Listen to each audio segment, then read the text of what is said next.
Doorslammer is Australian drag racing's most brutal racing category.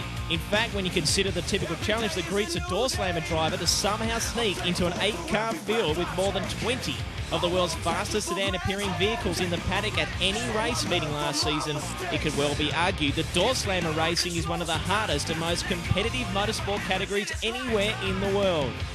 And despite the onslaught of fresh faces like Lynch, Packman, Bishop, Misford and more, it was the legends like Victor Bray, John Zappia and Gary Phillips who yet again were attempting to grab the Andrew Top Doorslammer crown by the throat.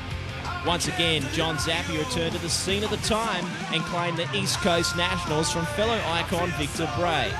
Bray continued his fast start, taking out the Nationals at Willowbank from fellow Queenslander Phillips. The Golden States in Perth saw great consistency again from Phillips. However, it was former champ Peter Kapiris who took out the round in a popular return to form for the Victorian.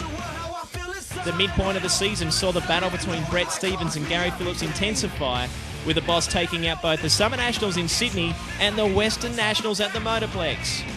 However, the fact that Phillips was consistently making rounds on race day would prove critical in his long-running Doorslammer Championship aspirations.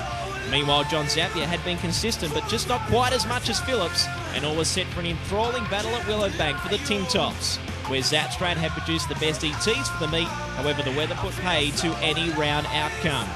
Come the season closing winner Nationals, Zappia bookended the season with a round win from Ben Bray in an all-Monaro final. However, Phillips had done just enough to secure his first ever Australian Top Doorslammer Championship crown to add to his legend status in Australian Championship drag racing.